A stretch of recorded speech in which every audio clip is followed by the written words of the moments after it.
ગોધરાની કાજીવાડા પ્રાથમિક શાળામાં એક વિદ્યાર્થીની 1 મહિના પૂર્વે દાઝી ગઈ હતી। તે દાઝવાને લઈ અને ખૂબ જ કરભડાટ શિક્ષણ જગતમાં મચ્યો હતો, કારણ કે બાળકી જે છે એ ચાલુ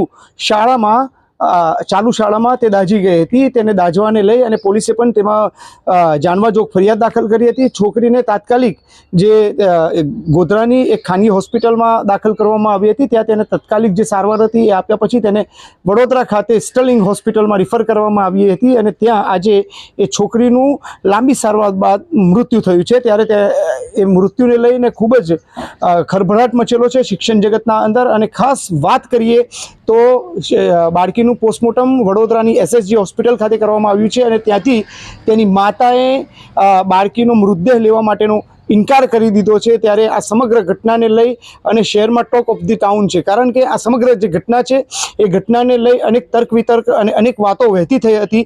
પોલીસે પણ આ બાબતે જાનવાજોગ ફરિયાદ લીધી હતી અને અનેક વખત બાળકીનું સ્ટેટમેન્ટ લેવા માટેનો પ્રયાસ કર્યો હતો, પરંતુ ડૉક્ટરના કહેવાથી બાળકીની ગંભીર હાલત હોવાથી પોલીસ એનું સ્ટેટમેન્ટ પણ લઈ શકી નહોતી। ત્યારે આ ઘટનાને લઈ અને પંચમહાલના પ્રાથમિક શિક્ષણ અધિકારી જે છે ગાયત્રીબેન પટેલ, તેઓ શું કહે છે, તેઓ એક ઇન્ટરવ્યૂ આપ્યો છે, તેમાં તેઓ શું હકીકત કહે છે અને આ બાબતે તેઓ શું પ્રતિક્રિયા આપે છે તેને સાંભળીએ।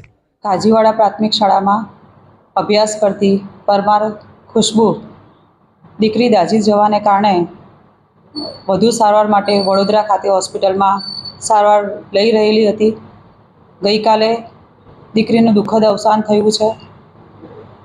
શિક્ષણ વિભાગમાં અને તમામને અમને દુઃખદ લાગણી અનુભવીએ છીએ। દીકરીની સારવાર ચાલુ હતી, એવું પણ હતું કે એની સ્થિતિ સુધારા ઉપર છે, પરંતુ ગઈકાલે આ દુઃખદ સમાચાર મળ્યા છે। શાળા પરિવારની જે બેદરકારી છે એની સામે એમની સામે ખાતાકીય તપાસ હાથ ધરેલી છે। સાથે સાથે પોલીસ વિભાગ પણ આ કેસની અંદર ગંભીરતાથી સક્રિય કામગીરી કરી રહ્યા છે। જે કોઈ પણ જવાબદાર હશે એમની સામે કડક કાર્યવાહી કરવામાં આવશે। 28 દિવસથી 1 મહિનાથી આ દીકરી હોસ્પિટલમાં સારવાર હેઠળ હતી, પરંતુ કોઈ શિક્ષક ત્યાં કોઈએ પણ આ હોસ્પિટલની પણ મુલાકાત નથી લીધી કે પરિવારજનોને કઈ રીતે તેવું પણ નથી પૂછ્યું, એવો આક્ષેપ પણ છે। પરિવાર તો એ મામલે શું? દીકરીની પરિસ્થિતિ બાબતે ટેલિફોનિક રીતે તબીબો છે એમની સાથે ચર્ચા થયેલી છે। દીકરીની પરિસ્થિતિ સુધારા ઉપર હતી એ પણ સમાચાર હતા।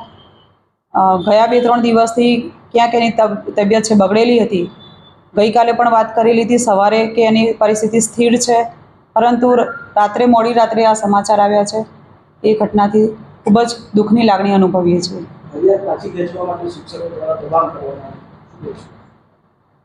એ બાબત મારા ધ્યાનમાં નથી। આ હતા પંચમહાલના પ્રાથમિક શિક્ષણ અધિકારી ગાયત્રીબેન પટેલ। તેઓએ પણ દુઃખ વ્યક્ત કર્યું છે બાળકીના મૃત્યુને લઈ અને તેઓએ પહેલેથી જ આ બાબતે તપાસનો આદેશ પણ આપેલો હતો। 3 શિક્ષિકાઓ સામે શોકોઝ નોટિસ જાહેર કરવામાં આવી હતી અને તેઓ પ્રત્યે જવાબ માગવામાં આવ્યો હતો। તેમના ઉપર કાર્યવાહી કરવા માટેના પણ પૂરતા કાગળો ભેગા કરવામાં આવી રહ્યા હતા। FSL રિપોર્ટની રાહ જોવાઈ રહી હતી આ કાર્યવાહી કરવા માટે। ત્યારે હવે જોવાનું રહ્યું છે કે આગળ આમાં શું કાર્યવાહી થાય છે। અમારા સૂત્રો મુજબ એવી માહિતી મળી છે કે 3 શિક્ષકોને આવતીકાલ સુધીમાં ફરજ મોકૂફ કરશે અને 3 શિક્ષકોને ફરજ મોકૂફ કરવામાં આવશે અને આજે સાંજે અથવા તો સોમવાર સુધીમાં આ 3 શિક્ષકોને ફરજ મોકૂફ કરવામાં આવશે, એટલે કે સસ્પેન્ડ કરવામાં આવશે, એવી સૂત્રોથી અમને પૂરતી માહિતી મળી છે। કેમેરામેન મનોજ મારવાડી સાથે editor in chief Ismail Jaba, Global Express, Godhra.